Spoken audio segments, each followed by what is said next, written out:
Hey everybody, I'm Laura, owner of Fierce and curator of experiences. Hi, and I'm Connor Brown, admin coordinator and event producer.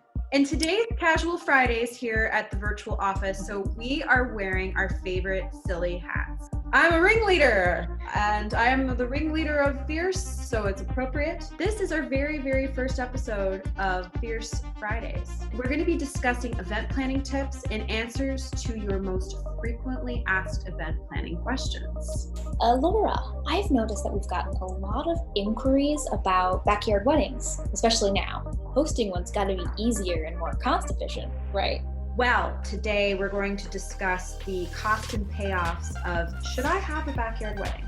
Okie dokie, I'm going to take my hat off. So the first payoff of you having a wedding in your backyard is you can use any vendor you want. The cost is you have to build your own team. More referrals, more legwork, more Yelp reviews, more. Does anybody know of a photographer on Facebook? You can start from a blank slate and you really can create anything that you want. The sky is the limit.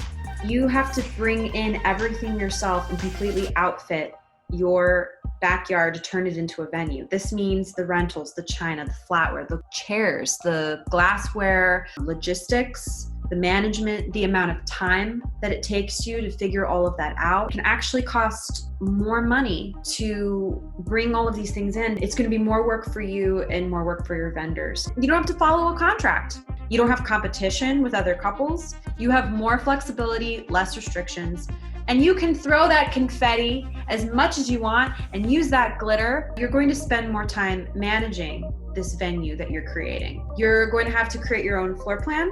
You're going to have to figure out how to clean that confetti and that glitter. Where is the caterer going to set up? Where are you going to store all of the rentals? When are the deliveries going to happen? What kind of lighting do you need? This takes a tremendous amount of time, logistics, and planning. And you're also putting your home at risk for liabilities and damages.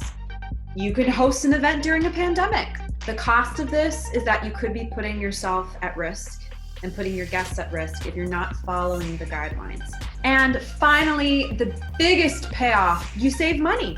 You don't have to pay a venue fee. The cost, your home might not be set up and equipped to host an event. So for example, you might not have a backup rain plan. You have that beautiful backyard, but do you have enough room inside of your house? You might be saving money on a venue rental fee, but you will need to rent a tent if you don't have a backup indoor space. So for instance, tents can cost upwards of $15,000. So in summary, after reviewing the costs and payoffs, ask yourself, should I host a wedding in my backyard? Consider some of these questions too. How many hours a week do you work? Do you work 40 hours? Are you working with a professional event planner? Have you ever hosted an event before? What kind of engagement would you like to have? What is your vision? What is your budget? Are you willing to spend more money in order to have an event in your backyard? To you, what's more important, price or value? These are all questions I want you to ask yourself when you're deciding, should I host this in my backyard or should I host this at a venue? Let us know, would you, after hearing the costs and payoffs and asking yourself those questions, would you host a wedding in your backyard? And if you have any questions you'd like us to answer on a future Fierce Friday, let us know. Leave your comments and questions in the comments below. Thanks so much and see you next week. Bye. Toodles.